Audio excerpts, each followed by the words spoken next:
welcome to Gravity Productions. Rubber tapping is a major source of income for all Keralites. So today we are going to show you how it is done and all the process behind. So let's get into the video.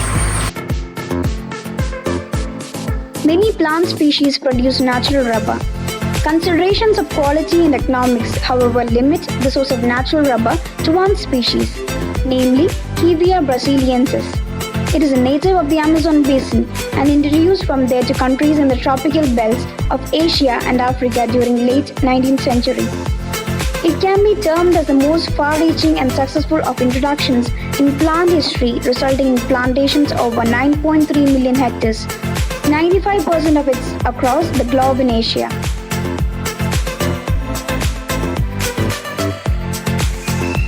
Budding. The principle involved in budding is the replacement of the shoot system of a plant with that of another more desirable plant. In this process, a patch of bark of a seedling plant or stalk is replaced by a patch of bark with the dormant bud, taken from the clone to be multiplied. The bud patch gets attached to the stalk permanently and becomes a part of it. The stalk is then cut off above the budded portion and the grafted bud develops into a shoot, exhibiting the characters of the plant from which it was taken. The new tree thus formed is a two-part tree, comprising a root system belonging to the stalk plant and a shoot system contributed by the donor of the bud.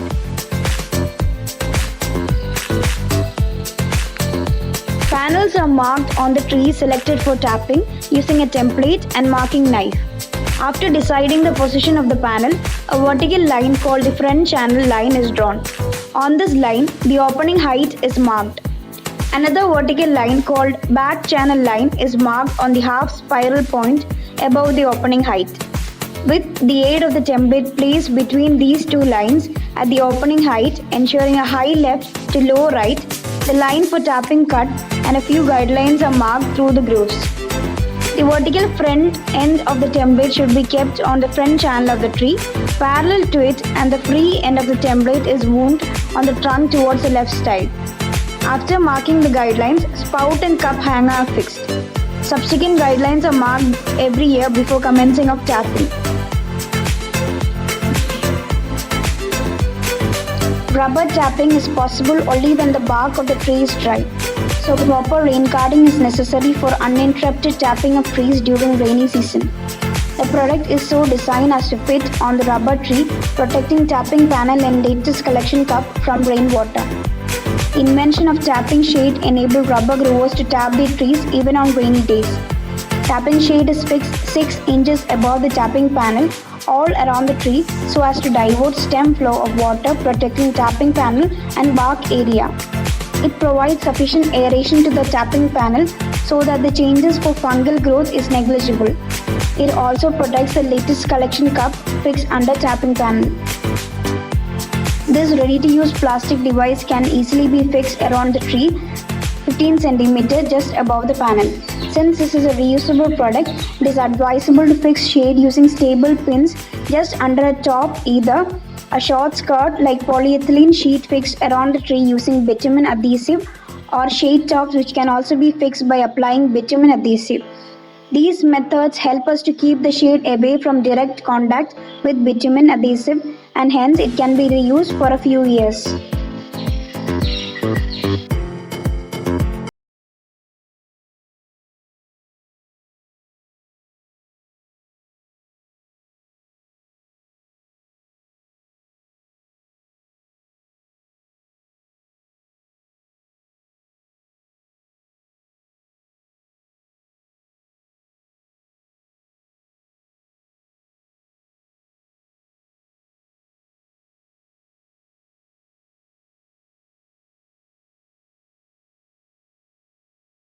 The main crop from a rubber plantation is latex, a milky white dispersion of rubber in water which is harvested by the tapping process. 2 to 3 hours after tapping, the latex collected in the cup is transferred to a clean bucket. About 70 to 80% of the crop from a rubber plantation is in the form of latex. The latex which gets solidified in the tapping panel, called as tree lace, and the collection cups, called as cup lump, also form part of the crop and are collected by the tapper in a basket just prior to tapping. Latex split and or overflow to the ground called as earth scrap, which gets dried up, is also collected as scrap once in a month. These are collectively called field coagulum.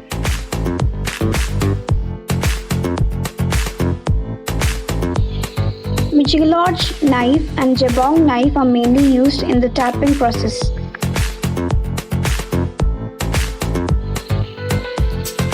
Rubber tapping is the process by which latex is collected from a rubber tree. The latex is harvested by slicing a groove into the bark of the tree at a depth of a quarter inch with a hooked knife and peeling back the bark. Trees must be approximately 6 years old and 6 inches in diameter in order to be tapped for latex.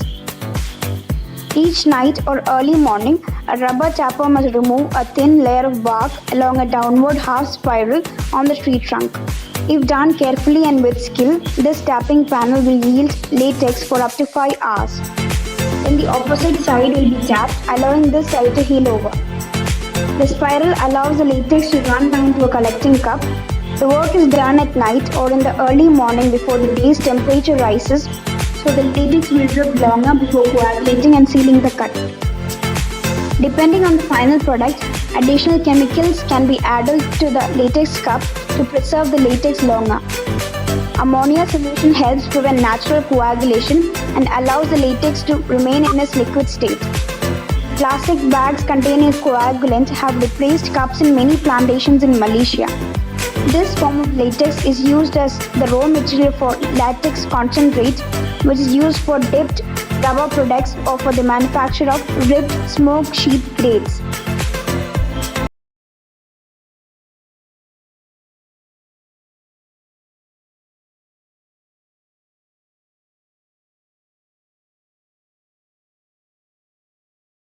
Sieving and bulking. For processing latex into sheet rubber, it is important that the latex collected is brought to the processing center before pre-coagulation sets in. In cases where the latex is found to be prone to pre-coagulation, an anticoagulant is used.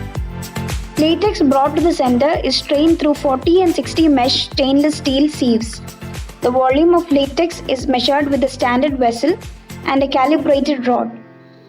The dry rubber content is estimated with a metrolac, which is a special type of hydrometer calibrated to directly read the DRC. However, laboratory methods are employed for accurate determination. Latex is diluted in bulking tanks to a standard consistency of 1/2 kg of dry rubber for every 4 liters of the diluted latex. The diluted latex is allowed to stand in the bulking tank for a fixed time, usually 15 to 20 minutes, for the heavy dirt particles to sediment. The diluted latex is drawn out from the bulking tank without disturbing the sedimented layer of impurities into the coagulation pans or tanks. 4 liters of latex is usually transferred to each pan. Coagulation. Formic acid or acetic acid is generally used for coagulation. The quantity of acid required for satisfactory coagulation depends on various factors like the amount and type of anticoagulant used, the duration of coagulation, the season, and nature of the latex. The acid requirement may slightly change under varying conditions and can be fixed up by experience. Only diluted acid should be used for coagulation and should be thoroughly mixed with the latex. Catalyst AC and sulfuric acid are also used by growers. Catalyst AC is a dry powder and comparatively a safe coagulant. Normally, 100 ml of a 5% solution of this chemical is enough for making a 1/2 kg sheet. Since sulfuric acid is highly corrosive, care should be taken in handling and dilution. 300 ml of a 0.5 solution of the acid is required for same day sheeting and 250 ml for the next day sheeting. Coagulum from latex often shows a tendency for surface darkening. To prevent this, a small quantity of sodium bisulfite dissolved in water may be added to the diluted latex before coagulation. After coagulation, the coagulum is removed from the pan or tank and thoroughly washed in running water. They are rolled either in a sheeting battery or smooth rollers to a thickness of 3 mm and finally passed through the grooved roller. While sheeting, the coagulum is continuously washed. The sheets are again washed in running water in a tank. Mold growth or sheet rubber can be prevented by treating freshly machined sheets in a dilute solution of para-nitrophenol. The concentration of para-nitrophenol is 0.05 to 0.1% in water. 100 liters of the solution will be sufficient for treating 100 sheets. The wet sheets are allowed to drip on drippers arranged in a well-ventilated drip.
Rubber seed is one of the byproducts of the natural rubber plantations.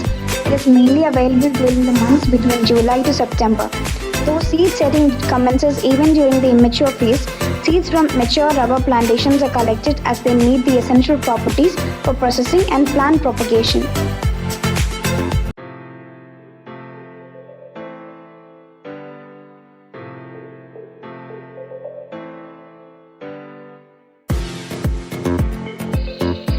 Big plantations use mechanized rubber rollers to create rubber sheets, while small plantations use hand-run rollers. Smoking in smoke houses. The sheets, after 2 or 3 hours of dripping in the shade, are placed in the smoke house where the temperature is maintained between 40 degrees and 60 degrees Celsius. In the smoke house, sheets are dried gradually, whereby blisters are avoided. In addition, the creosotic substances present in the smoke present mold growth on smoke sheets.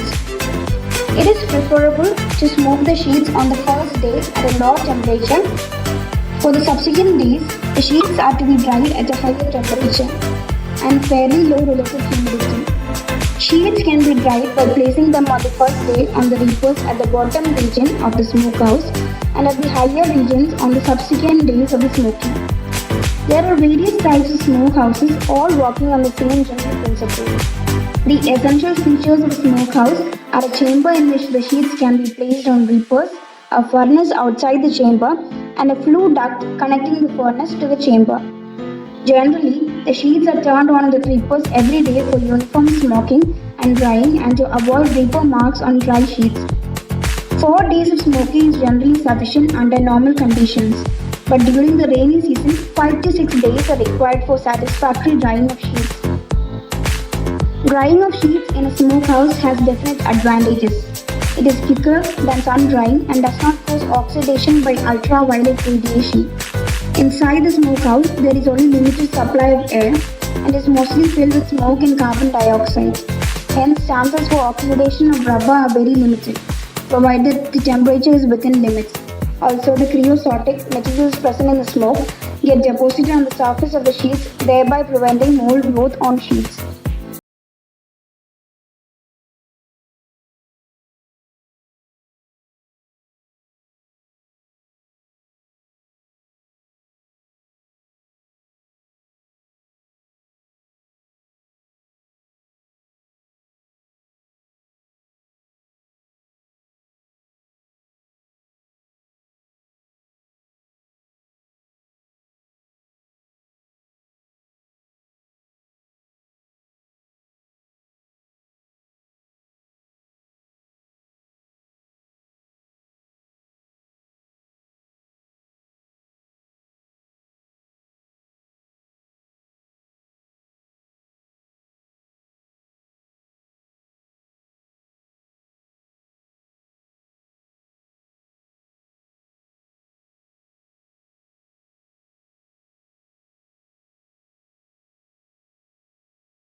Go.